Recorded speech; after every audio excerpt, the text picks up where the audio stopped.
Hello, gamers. Welcome back to another episode of the Cuddlepunk Podcast. I'm your host, Veronica Vex. I don't need to fucking introduce this person, but I'm going to anyway. She made the fucking theme song for this shit. Her EP comes out tomorrow as you're watching this, MAUDESTYLE. You all should be stopping right now to go down to the description to click the link to pre-save the record. Pre-save the EP. Maudefy is finally fucking here. Collab of the year. Let's go. Hello, what's poppin', everybody? How's everybody doing? I guess it's just you. How are you? I'm chilling. You know how am I ever doing? Yeah, fair enough. Let's start off with MAUDESTYLE. Let's start off with the EP. Yeah. Okay.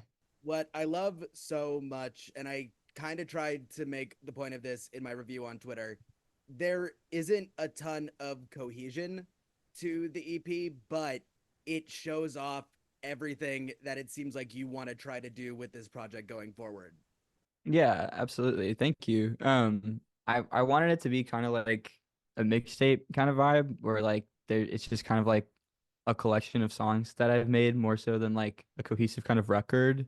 But calling it a mixtape feels like stolen valor because I refuse to call myself a rapper. So it's an EP. When did the start of this, like, I know you've been working on the EP since, like, you had ideas for the EP since, like, Unreal Behind the Wheel and Hairline Airlines came out. Mhm. What was the first, like, when you came up with Peter Drama, was that, like, the first track where you're like, okay, this is where I want to start building the EP from? Yeah, I think so. That was the first one I put out with like electronic instruments and keyboards and samples and shit. And so at that point, I felt like I wanted to do more of that. And so I got to work on Marvel Studios like pretty soon after that.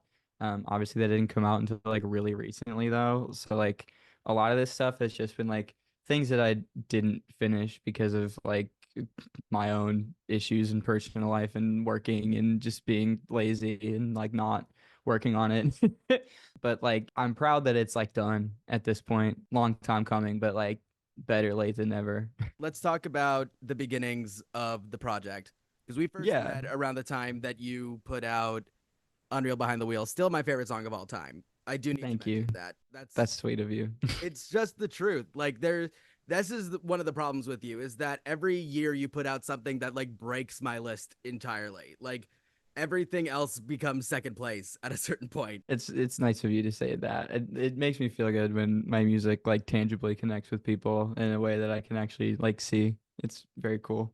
It felt like that was very much a purpose that you had going into starting Modify, like post Normalcy, post Cleveland Avenue, all that kind of stuff. It felt like I've been describing the EP as like a re-debut rather than like a debut project, because we've been hearing your style of stuff for a good, like, how long have you been playing in bands and like releasing and recording shit? I've been releasing music since 2018 was the first time I like went to a studio with a band and like recorded stuff and put it out.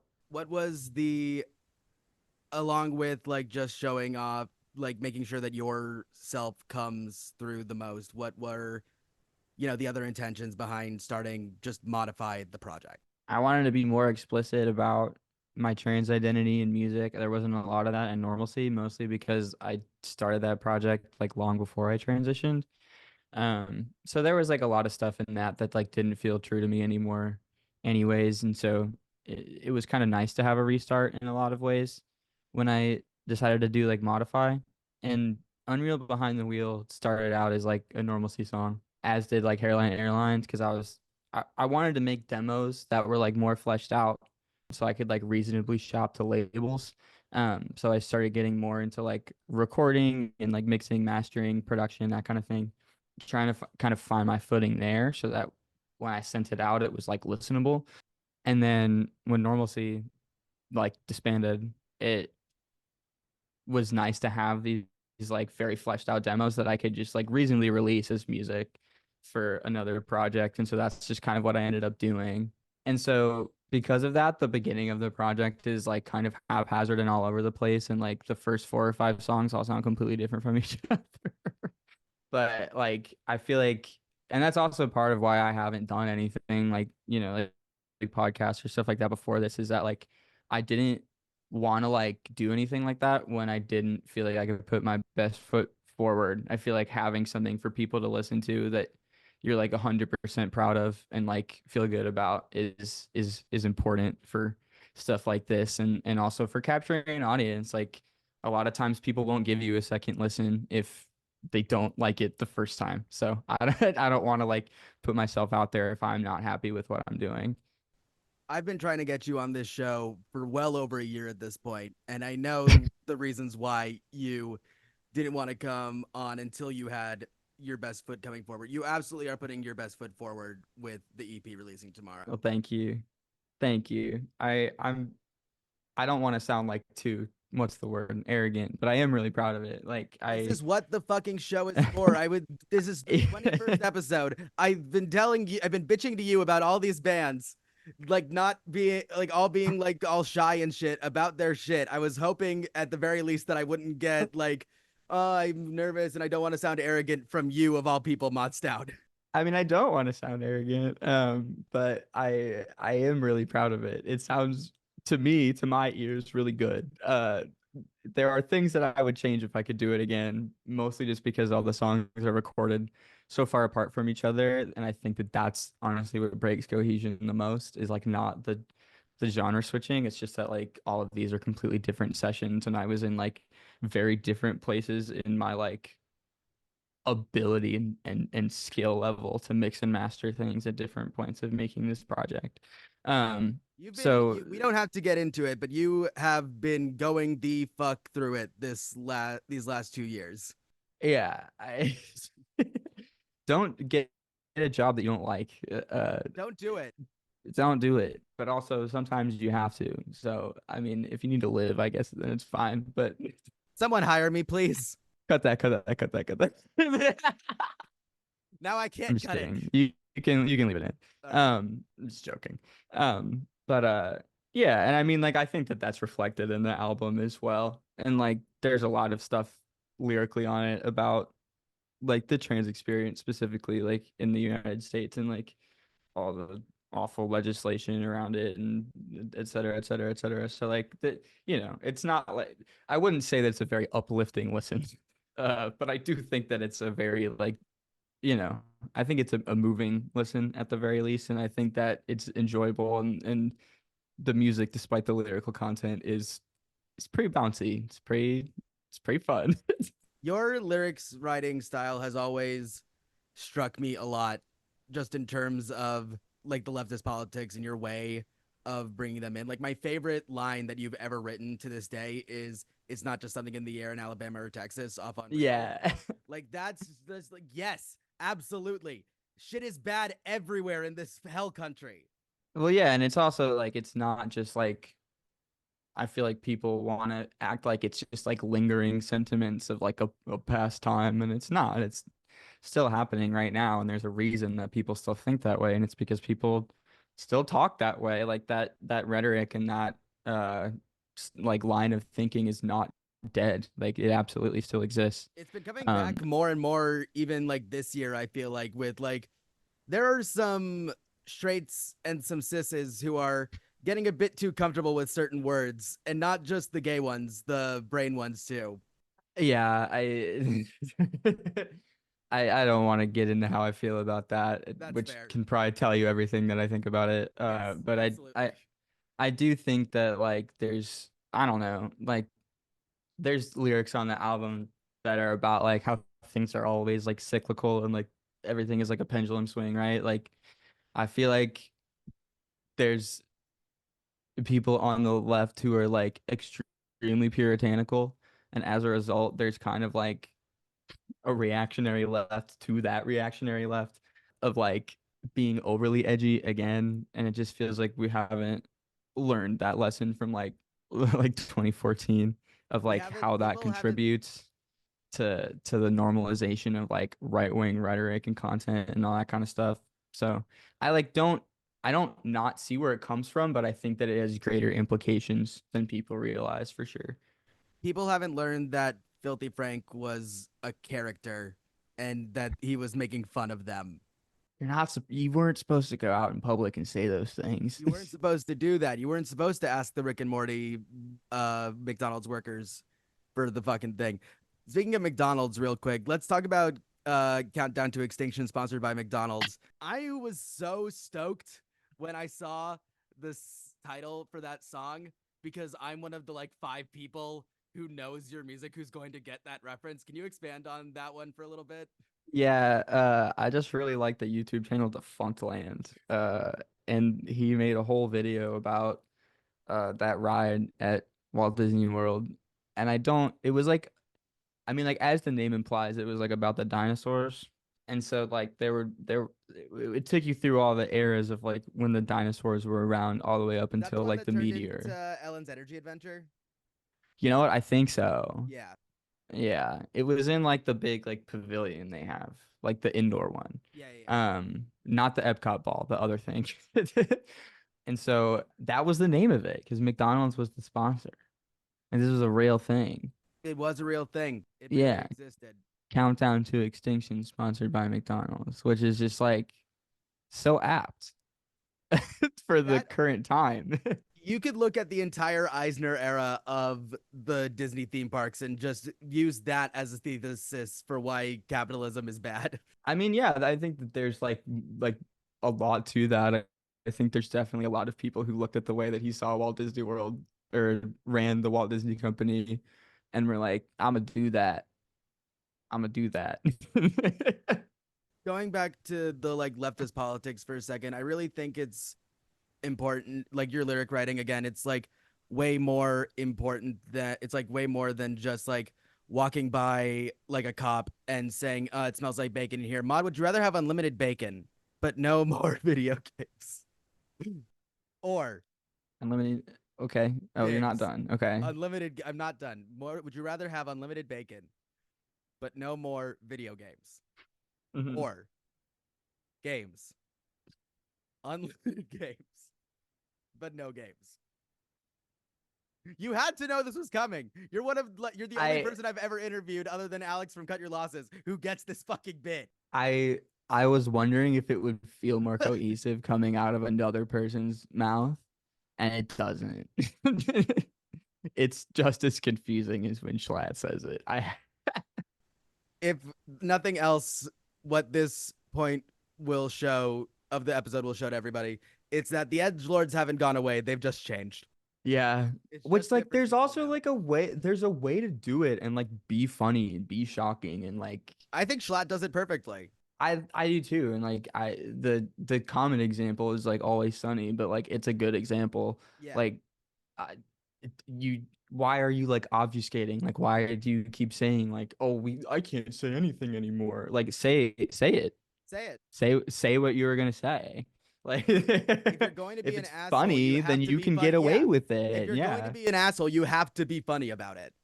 1,000,000%. And that's I think what many people on the right don't realize is that before being a conservative, they are just like a not charismatic person, like first and foremost. Speaking And of people like aren't drawn to that. Speaking of more charismatic edge lords, let's talk about your relationship with Emo Social Club. I Talk love about the emo social club. talk about joining up with Brian and Lizzie and like joining up with like the emo night crew and everything. I'm on emo social club this week, Let's so yeah, go.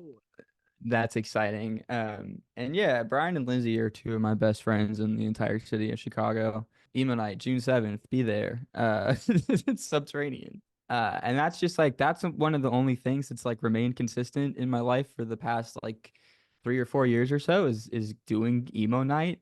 And so it's something that I'm very grateful for and like the community that we have around it that was very small when I started doing it that has grown to be like quite large of people who come every single month and now having bands come and play as well, which is a newer thing for us. So I wanted to ask about um the band thing specifically because yeah. I don't know if it was your idea, but I know that you're the one who is booking the bands. For those who don't know, Emo Night LA, they're one of the like traveling emo night things that happen throughout the country every month.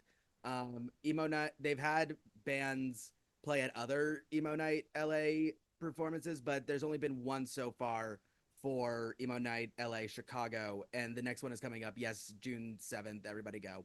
Yeah, I mean it certainly was not my idea, and like you said, they've been doing this at other emo nights for a long time, so there's like the proof of concept that it is a good idea and it does work, and like the people who are interested in hearing the DJs are still interested in hearing live music, even if it's not a band that they know or that they've heard of before. Chell, Plant Face, who used to run emo night, was asking to do that like before I even was, and they're not even part of the company anymore. So it's something that we've all kind of wanted to do for a long time, but we haven't had like uh the space or budget to ask for it. But we've like been consistently selling out for a long time now, which again just like feels really good. And it's nice to know that people like give a shit and want to come and that they enjoy the event and have a good time. It's really nice to like be part of creating that feeling for people. But on top of that, like I want to be able to give bands a spotlight at this event that I know is going to have people at it.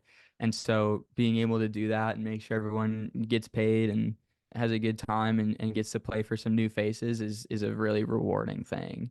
I mean, look what you did for 10-month summer. Their emo night set is one of like probably their best. I've seen them a bunch of times at this point. Emo night was maybe the best set that I've seen from them thus far. I am a very small piece of 10 month summer being, having like their little moment. Big moment really, but they deserve it more than like anyone I've ever seen. They are some of the sweetest people that I've ever gotten the pleasure to work with, and I hope that they only get bigger from here because their music is fucking incredible and they absolutely deserve it. Stream 10-month summer, stream everything that they put out. Please. Come buy merch from me if you're going to see them in the city of Chicago. Putting out a live album as your first full length release is such a power move. That's so ballsy. And having the first song be like the a cover of the song that you took your band name from in the first place. It's a great song though. It's a great song, but it feels like they're taunting them almost. It feels like alien it feels slightly Alien Ant Farm in that way. We dare you to take us on tour. Turnover. Turnover can't even get their own tour anymore. They're opening for Movements now. For what, like the fourth time? Basically, yeah. I shouldn't. That was mean. I shouldn't talk shit. They're just friends. They like to tour with each other. There's something wrong with that. There's nothing wrong with that. Let's talk about the album artwork for basically all of your stuff. Like every piece Yeah. of the album artwork, whether it's all you, it's all your face or your body or something else on there. Yeah. It's such a cool way to like show off all of the different sides of you, not just through the music, but through the packaging as well, like with the full body on the cover of Unreal Behind the Wheel, or like the face covered in blood for Peter Drama, or the black metal thing for Countdown, or the stomach Yeah. shot for the EP. Every part of it feels like you are trying to show some different side of you, both in terms of image and in terms of the music. Thank you. Yeah. I mean, that's definitely what I want to do. Photography and video and like graphic design is like not something that I'd say I'm incredible at by any means, but is something that I do enjoy doing. And like I am like confident, or at least try to be confident in like my appearance and everything. And so it's like if I can't do like a big fancy shoot, whether that's because of time constraint or financial constraint or whatever it may be, I have myself and I can take pictures of myself and I know how to do that and I know how to edit them and make them look pretty and crop them into a square and upload them to a computer. uh, and so at the very least I can do that. And I think that just like how the production of my stuff has kind of gotten better musically, you can see it in the art as well as I've gotten better at editing and taking photos and things like that and kind of creating like a more consistent aesthetic like from Peter Drama onwards, like always doing like black, red, and white. One, because Antifa, and two, because it's a color scheme that works really, really well. And so I've just been kind of running with that. It works for the White Stripes. It works for me. I have one other thing that I wanted to talk about. You are a product, a little bit of the School of Rock machine. Yeah. I don't want it to come off seeming like I'm bullying School of Rock kids because I've talked about them Nah, you before can bully School of on the Rock kids. I show. think that that's okay. There's a certain energy that comes from them, like a certain holier than thou energy from them that I don't. You've somehow escaped, and I'd just like to know how you did that. Because because as much as you do see it with School of Rock kids, I do think the real root of the issue is just that they're rich suburban children. Uh, and they would be like that whether they did School of Rock or swimming or football or whatever, tennis, badminton, whatever rich kids do. I don't fucking know. Fucking lacrosse. Hockey. Exactly. uh like I think that's truly all it is. Like you'll see kids in School of Rock who barely know how to play guitar and they're playing like a $4,000 PRS and you're like What is up with the kids and the PRSs? I don't it's like. like I get buying a it. it's like buying a 16-year-old like a Lamborghini. Like it's just a terrible idea. It's It's a a recipe terrible for investment for anybody. disaster. Yeah, yeah. It's not a good idea. A lot of them do come out very talented. Like I'm not gonna disagree with that, but there are a lot of them that I do think come out with talent and not much else. Like musical ability, but not the ability to really capture an audience or like perform on stage, especially not playing their own music because School of Rock is so focused around playing covers and like learning how to learn songs quickly. Like it'll prep you to be like a session musician or a touring musician, like someone who's not necessarily trying to like catch the spotlight. But I think that where they lose out is learning how to be like a rock star, which is ironic given the name of it. And like what I feel like that's the mission of it really is, or at least that's what they sell you on, is that it's gonna make you a rock star. And there are like that is supposed to be like what makes it different from like other like going to like just like your local guitar teacher is like you get to perform and you get to be on stage and like play these really cool venues around Chicago that sound really fucking good. And I think that those opportunities are not seen as unique or special when you come from like a really affluent or privileged background. And I'm not going to say that I don't have like a semi-affluent, semi-privileged background, but like am not rich, nor is my family by You any also means. went to like this like suburb like I School went of to like Rock. the shittiest school of rock.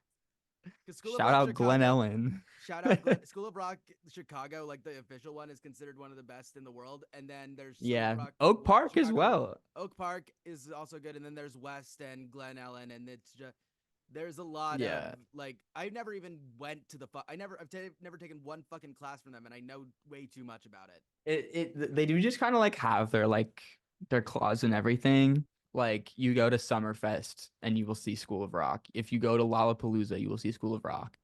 Um, School of Rock Chicago West is playing Do Division before fucking Arm's Length and Saturdays at Your Place on Sunday. exactly. Any festival like that, you go to your town's county fair, School of Rock is there. Rib Fest, School of Rock. Fucking Wicker Park Fest has School of Rock. I think Pitchfork has had School of Rock in the past. They are everywhere. Everywhere. Everywhere. They are like the largest, other than maybe Guitar Center, if you want to count them, they're like the largest corporation as far as like music lessons go, like in the country. And I found a lot of the things that I got to do through that like incredibly cool and like it taught me a lot about performing and being a musician because I got all these opportunities to perform outside of being in a band. And so when I did want to be in a band, I was able to kind of like bring that experience of being on stage to that. A lot of people just learn how to do that from being in bands. And I think that that's just as like reputable and admirable and everything, if not more admirable. And I feel like a lot of School of Rock kids just like miss out on that opportunity because they are not actually taught how to like capture an audience, or if they are, they don't get why it's important. They're like, I'm so good that everyone should just be watching me. I And I don't want to be clear that I'm not talking about the kids who are like 10 years old and actively in the program. I'm talking about the people that I've met who have like moved on move from the School of ex Rock and school are now adults. moving on from School of Rock is like people who like actually graduate from Berkeley. You drop out of Yeah. Berkeley if you want to be if you want to be in a band. You keep at Berkeley if you want to be in someone else's band. Absolutely. And I have a lot of friends like who did School of Rock and are Right. normal people who are very talented and successful musicians, and I love them so much. That being said, there are just as many, if not more, that I am perfectly happy with not talking to ever again. Like, you don't need super intricate technical skill or like expensive equipment or that kind of lesson thing to make a band. One band that Yeah. proved that for a good 10 years and that before leaving us, unfortunately, was Modern Baseball. When we come back, Modify and I are going to be doing something that is going to set Modern Baseball Reddit completely on fire. We're doing our Modern Baseball bracket. We'll Oh, be they're right gonna back with skin me alive. they're gonna skin both They're of us gonna alive. kill me. We'll be right back with more of the Cuddlepunk Podcast.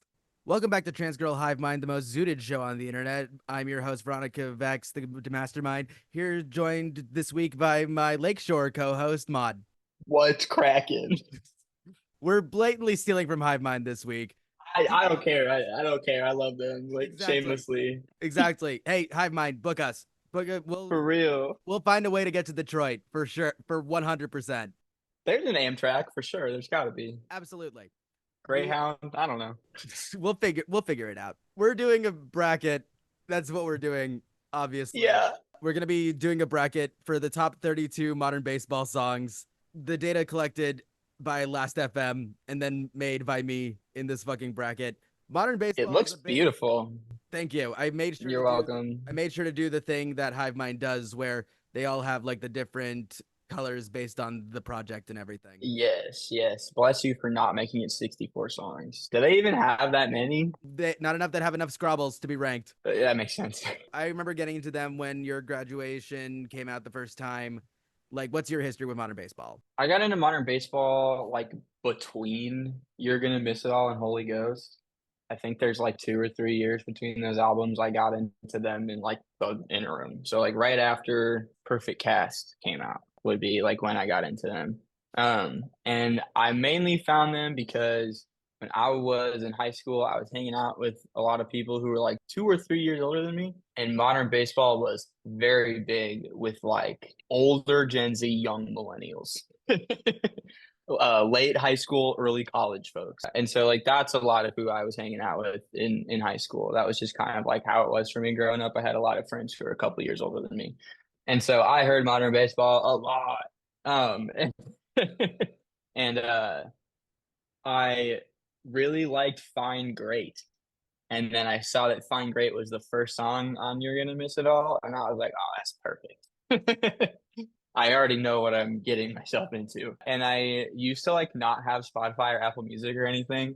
And so I would like now you can just go on the YouTube app and swipe out of it and like use your phone like normal and watch a video. You used to not be able to do that. So I'd have to go onto YouTube in the Safari browser on the actual website instead of the app, and then go to the video that was like You're Gonna Miss It All full album HD, and I would click on that, and I would do that so that it was like I was listening to it on a streaming service, and I could like go about my business with my phone. I remember those days. I remember listening to like Biffy Clyro and 3 Days Grace, like just in the and Mariana Trench, just like on YouTube while like taking finals or whatever in high school. Everything might not be fine after this because I get the slightest feeling we're not going to have the same opinions as your average Mobo fan. I don't even think we're gonna have the same opinions as each other on a lot of Absolutely these. not. We don't have a DJ Grant, unfortunately. Let's get started. Seed 1 song versus the Seed 32 song. Tears Over Beers versus Apple Cider I Don't Mind. This is like an evil first matchup. This one's not easy for me. It's a little bit easy for me because Tears Over Beers used to be my favorite modern baseball song. And then I stopped being an incel. I do think that the lyrics of that song are definitely misconstrued to like be worse than they are intentioned. I feel like the intent and the point of the song is less about being sad that she likes that guy because she's not into you, and more that you can just tell that this person doesn't think as highly of themselves as they should, and that's sad. And I think that that is a good sentiment for a song. However, the lyrics are not written the greatest. So Jake, I get why people misconstrue it, but I don't think that it's as bad as people make it seem. Jake was really in his Pinkerton era when he was writing some of his stuff off of sports. The stuff before this is honestly like worse, I and can we'll get to imagine that. we've got Apple Cider I Don't Mind. Like it's gonna be really hard for me to vote against the song from that back half of Holy Yeah, Ghost. it's a really good Bren song versus like an okay Jake song. So I think that we can pretty safely Apple say Cider that this is moving the on. winner. Yeah. Next up, Your Graduation versus Holy Ghost. Do we even have to like talk I about don't this? think so. I don't like Holy Ghost is great, but it's just an intro, and Your Graduation is It's the like modern not a baseball song. real song. It's not a real song. It breaks my heart every time. And the transition into Wedding Singer is fantastic, but it's not a real song. We got another album opener versus another back half track. We got Redo versus Notes. Notes is so good. Notes is really good. Notes is really good. Redo is probably better. Redo might is have just to like agree. it's more emblematic of what modern baseball is. I think when you look back at modern baseball, there are a couple songs that stand out here and there that are just Slaughter Beach Dog songs. And I think Notes is the best example of that. It's like very off the beaten path of what they usually do. I would agree there. I also think I talked about this with Bottom Bunk. Knowing where Brent is now, all of the lyrics to Redo have a very different context to them now. 100%. And there's a lot of stuff for them over the course of their discography, but that one especially. I'm sure we'll get into it further, but yeah, Redo walks here. Find Great versus Everyday. This is also tough. I knew that I had This to is get hard. you. I had to get you for this because I knew you were going to care the most about this shit. Yeah, I really do. Do you remember Nate the Mate? Of course, I remember Nathan. There's Nate the Mate's video. There's no reason to be throwing shade at Nate the Mate in 2024. But every time that motherfucker would make a modern baseball video, I would be so angry because he's like, I'm the like self-proclaimed biggest modern baseball fan on the internet. And it's like you don't even know like half half the lore of this band that I know. And not even me specifically, but just like modern baseball fans in general are like all pretty much on the same page. Big talk coming from somebody who's been shitting on the clique all weekend. Modern baseball doesn't exist anymore, all right? Like That's true. they cut it off before they could become the villain, and I in a lot of ways really appreciate them for that. I don't know what to do here. My knee-jerk reaction is to say Fine Great just because it means more to me personally. Not that Every Day isn't a very good song. By the time that Holy Ghost was happening, Jake had already just started writing Slaughter Beach Dog songs. There's a lot of like you can tell the separation between them is like Yes. even starting on that record because it's like it's a speaker box Love Below type thing. Yeah, absolutely. I mean that's literally what they called it in interviews. Also, if you get the vinyl side A, it's called a side J for Jake. I have it on.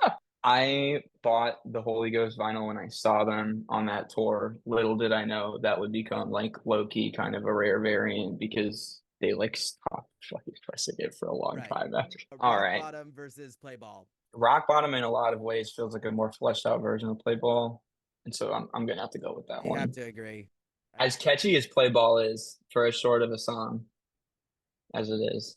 This one is, I think, where we're going to have our first big disagreement. I think you were in my profile picture once versus Charlie Black. I mean, like I think Charlie Black. I think you were in my profile picture once. Of course you do. I don't not see where you're coming from. Sometimes when we have differing musical opinions, I think that you're insane. I don't feel that way about this. I think that it makes around on California being it is worse than the One More Time. It's like a caricature of what Blink-182 used to be, and like One More Time is that in a lot of ways as well, but because Tom is there, it's not as bad. Yes, and they're having fun, and you can tell that they're having fun, and there is not a shred of fun to be had on California or on Nine. Those are some fucking soulless fucking albums. Enough about your hatred for John Feldman. I think you were in my profile picture once. Just I love a Bren singing sad songs about a girl songs. I like don't disagree. It's just that Charlie Black is kind of also that. And it like moves into it transfers into Timmy Bowers. That's very much a Brent singing about a girl song, but that's not the song we're talking about. I will concede on this one. I'll give it. Yes, you can keep that one. You can have that. Especially because I don't think you're gonna like what I have to say about this one. The Weekend versus Going to Bed Now. You know how Going to Bed Now clears this easily. Oh, like yes, easily. Yeah, okay, no, okay.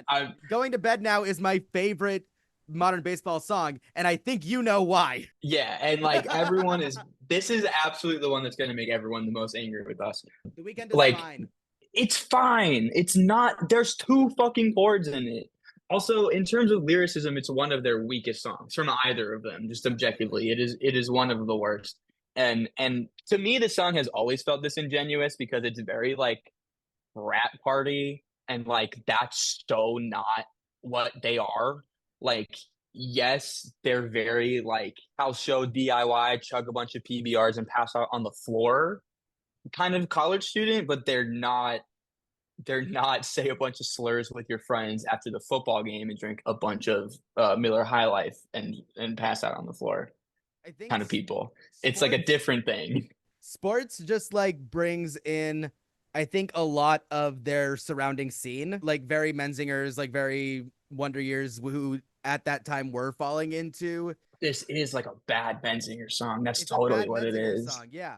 Yeah, it's like one of the ones you skip. It's like a Tom song that you skip. Oh my God, I'm glad that we also Going to Bed Now is like kind of considered a stinker online, and they're wrong. I agree, they're wrong because they're calling them out. Absolutely, I have met the person this song is about. Like not literally, but like you know what I mean. Like I've met people like that. Yeah, I've met some fucking punishers that are just like whoever this song is about, and I completely understand. Caught between my adolescent safety net and where the world wants me to be, but I'd never use that as an excuse to treat my friends the way that you treat me. That's all insanely good lyricism. Insanely good lyricism, and everyone just like dismisses it because, and you know why? Because it's in the bridge, and no one gets that far.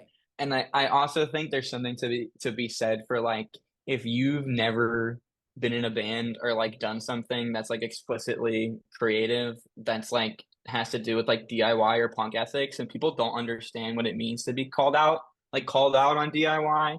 And like it is really annoying when people do that to you. And it's like I have so little money. I have so little money. So few people listen to my music. What the fuck are you talking about? Like that is a very, very real thing, and it is really fucking frustrating. Apartment versus Cook. Cook all the way, baby. It's an incredible song, and I think that I think some people will be upset with this choice, but like lyrically, Cook fucking clears. And Apartment's a great song. It's really sweet. There is a better song about like thinking about somebody while walking home on this record, and we're going to get to it. So true. Thrash Particle versus See a Sucker. Are any of the Nameless Ranger songs on here? No, there's no Nameless Ranger song on here. That's what they're listening to. There is a couples therapy song, and there is another compilation song that we're gonna get to. If you haven't heard Short, and more specifically Best Friend into Short, what are you doing? Go listen to it. Go listen to it. But the Thrash Particle is like pretty clear the answer here, right? Yeah. Just so you guys know, if a Perfect Cast song is up here, it's probably gonna be moving on. It's like people will say that it's their best release. I've seen many a tweet that says that. And I get it. You're not right, but I get it. All the songs are really good. This one is tough for me. Broken Cash Machine versus the Old Gospel Choir. I have It's Your Fault I Can't Relax tattooed on my body, so I really like Broken Cash Machine. And I also feel like Broken Cash Machine is just Apartment, but better, which is like really apparent to me at least because they're next to each other on the album. Exactly. I'm gonna say Broken Cash Machine. I'll go with Broken Cash Machine too. Old Gospel Choir is good. Can't understate how great of a song that is. Right. And like a lot of really great imagery has been born out of that one as well, with like, you know, the tombstone and everything. And the bridge in that one is very good. It's like, it's one of Bren's more impressive songs. I just like Broken Cash Machine a lot. This is my hardest one so far. Yeah, Waterboy this is Returns evil. versus Pothole. This one Fucking is Christ. evil. Waterboy Returns is one of those songs where that's a panic attack song for sure. It's depressing as hell, but it is about pulling out of that stuff. But Pothole might be, this is the one for me that's the better version of Apartment. Like lyrically, I see what you're saying for sure. And like I love Pothole. There are videos of me playing Pothole on the internet. Like I really like it. The Waterboy Returns, and I don't want to get too deep into this. I probably wouldn't be here without that song, and like that's why it's the one for me. Waterboy Return. It was always going to be Waterboy's Returns for me too, but Pothole was one of the ones while listening to all of these that like really is one of the ones that really stood out to me. Wedding Singer versus Coles. This one is also like evil. This one makes me feel terrible. I think that we're at the point where we can call the opening to Wedding Singer like that is the signature Mobo riff, right? It's an incredible song, and it like absolutely like sets the tone for the record. Maybe their best video too. Yeah, like easily. That being said, Coles is like the kind of song where if I like hear it and I'm not prepared, I will start crying. Yep. It's such a good fucking song. What do you think? What do you think Coles is like another better? one that like really stood out to me. Listen, I'm gonna go with Coles on this one because I'm gonna fight hard for this next one. That's totally fine with me. It's Cold Out Here from the couples therapy split with Marietta versus Mass. I personally would take Mass. I would take Mass too. And I mean, I know why you would take Mass. But that song is fucking great. This is gonna show what a fucking nerd and like Mobo purist I am, but I would like feel bad about picking It's Cold Out Here because of the lore around it. Modern Baseball has like actively discouraged people from listening to that song because they didn't like the way that it felt when the crowd would sing the lyrics at them at the end, specifically the word bitch. Even if I don't necessarily agree because it's not being used in a misogynistic way at all, they just like I'm pretty sure what they said was they just like didn't want to promote their audience using that word at all because their audience, especially at the time, was like all fucking white guys. And so the band has like a weird history with that song. And so I feel weird trying to like move it across the bracket and discuss its merit when they don't even like it. And I think for good reason. Intersection versus Just Another Face. This is the hardest one so far, I think. Just Another Face is my Waterboy Returns. Sometimes last year, I had to listen to Just Another Face in order to get through that day. Yeah, I'll concede that for you then. I totally understand. But I have a very, very, very soft spot in my heart for Intersection because I've seen Jake play it live a couple of times.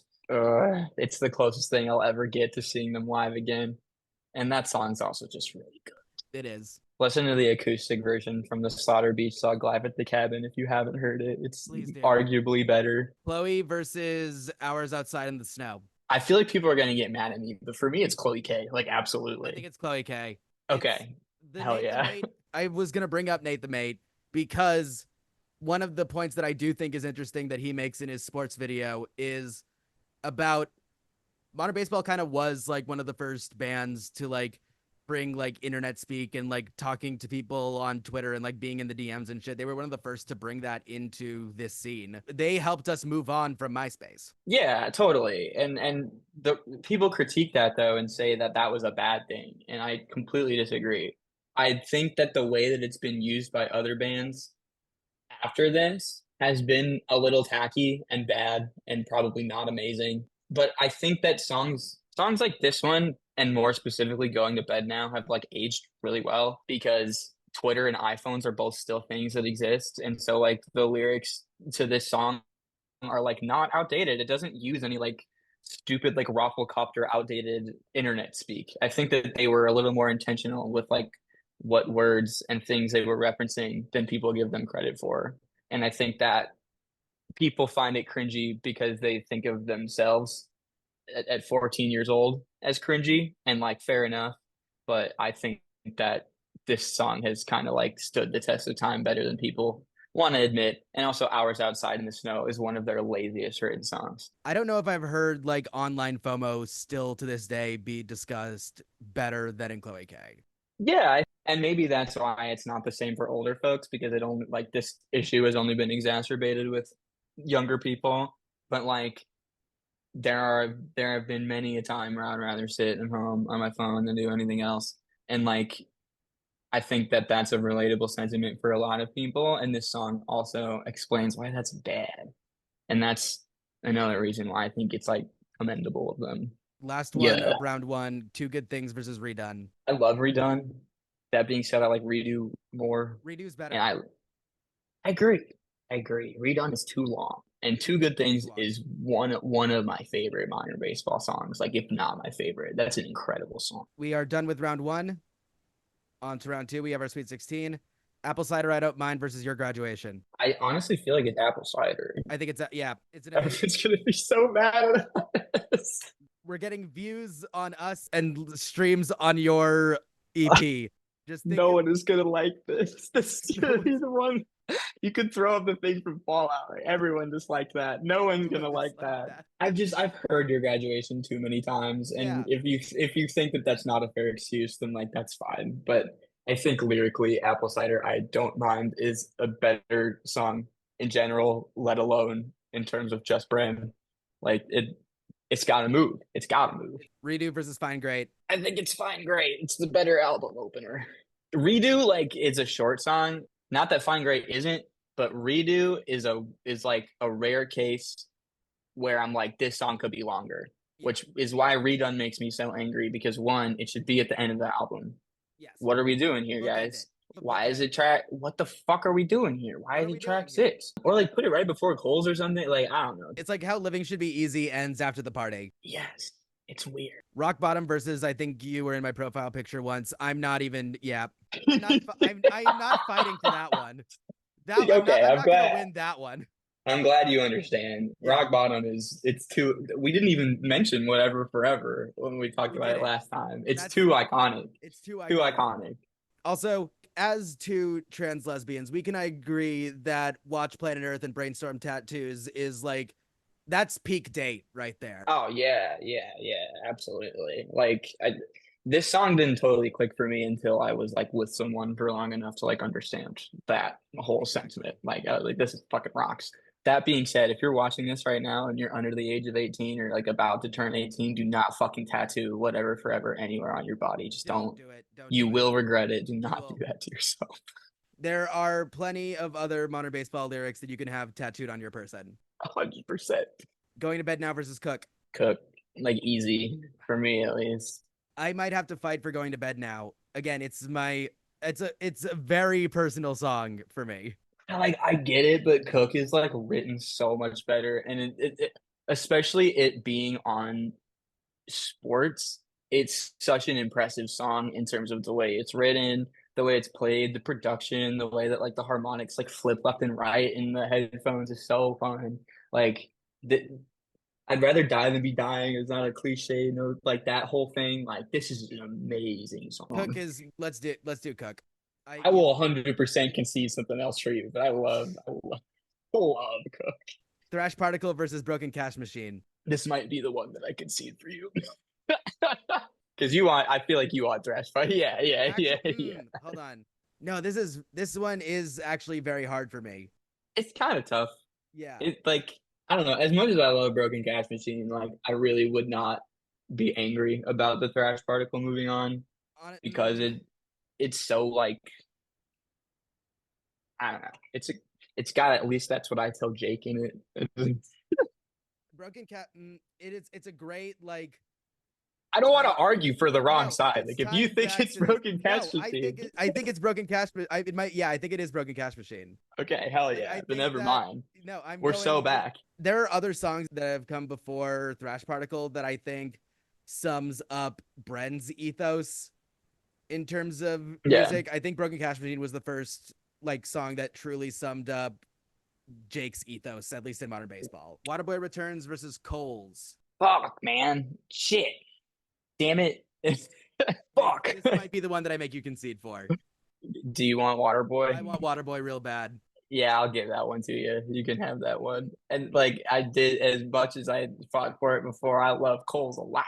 That being said, I'm not like upset to see Waterboy Returns move on. It's a good Waterboy song. Returns is the most egg fucking song I've ever heard in my life. Absolutely. Holy shit. Bro, Just I take the also pills, bro. just now I also only write all I sing about is girls. I wonder why that is. I know. Mask versus Just Another Face. You're gonna think that I'm gonna fight harder for this one than I am. No, Just Another Face is like definitely the one. That's what I would have guessed you would have picked too. I like Mass because it matches my home state, and I think it's a really cool it's a cool touring sucks song.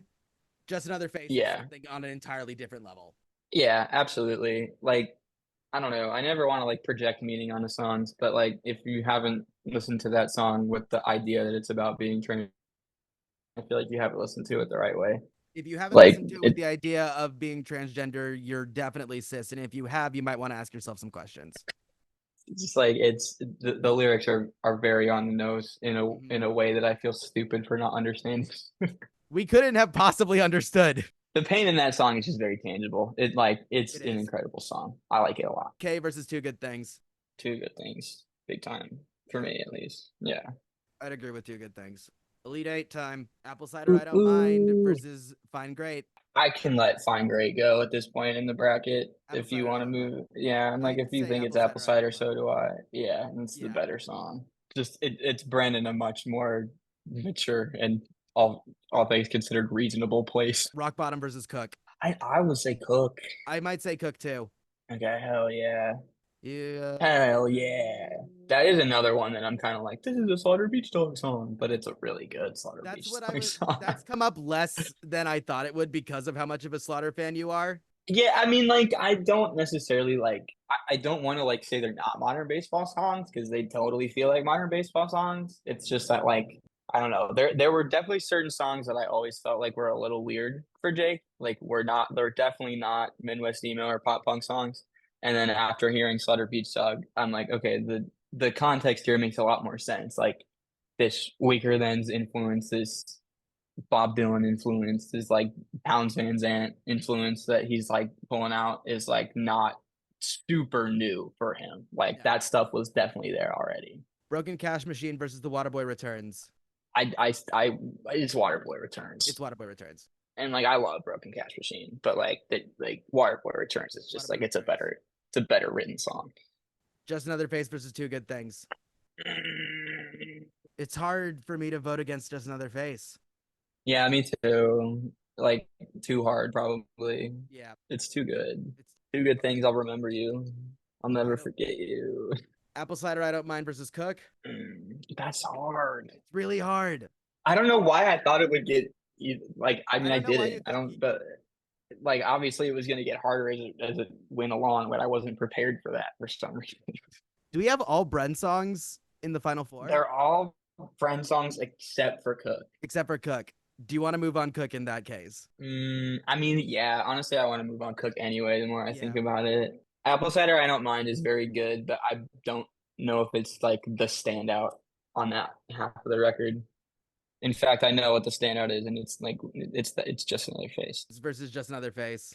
This one is like even harder than the last one because they're both this will end up being harder for me than our final choice. I think so too. I'm leaning towards Waterboy, to be totally honest. As much as I love Just Another Face. I think Waterboy has done more for me. I think it's a little bit better of like a song. It's got more pieces to it. Cook versus Waterboy Returns. I feel like we're gonna agree on this one. I think so too. It's Waterboy, right? Yeah. Of Perfect Cast DP is, according to myself and Modify, the best modern baseball song. That is our bracket. I'll leave a link to this bracket in the description so you can all make your own. Please show me your bracket. Show me your bracket. I want to judge all of you. Tweet at both of us with your at _modify. Show me your bracket. At Veronica Vex with a K because it's more cunt. Modify. Thank you so much for everything, just everything, and then but also just thank you for being on this episode of the Cuddlepunk Podcast. Where can we find? I had a great time.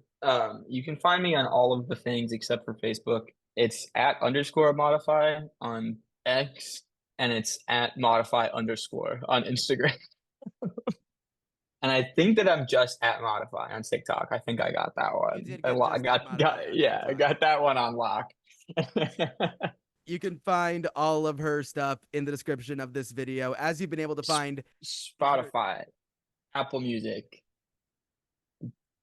Deezer, Tidal, SoundCloud, anywhere that you can. Please, tomorrow, May 31st, MAUDESTYLE by Maudify, the debut EP it releases. Please go pre-save it right now, and please listen to it right now.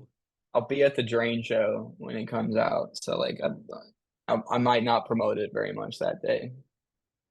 I'm totally kidding. I will be at Drain though. Say hello to me if you're at Drain. Also, Emo Night on June 7th, and also you can see me play live on June 29th with previously discussed very good band 10 Month Summer at Beat Kitchen. 10 Month Summer is having a big festival there. It's Mod, it's 10 Month Summer, it's Boundary Waters, it's Bottom Bracket, it's all your faves. It's all the bands. It's all the bands. It's all the bands. You can find my link tree in the description, which will take you to all my socials, as well as video and audio versions of the very podcast you're watching or listening to right now. Please be sure to subscribe on video and audio platforms. Leave a like if you liked it. Leave a comment what your favorite modern baseball song is. Hit the bell. Be gay, do crime. Be gay, do crime. Support the Cuddlepunk Podcast on Patreon. The logo for the Cuddlepunk Podcast is drawn by Lauren Young. You can find her Instagram in the description. The theme song for the Cuddlepunk Podcast is Lose a Turn by our very own Modify. That's me. That's you, Mod. It's on SoundCloud. You can listen to it. Listen to it on SoundCloud. Mod, thank you so much for being on this episode of the Cuddlepunk Podcast. This was Thank you for having me. Thank you so much.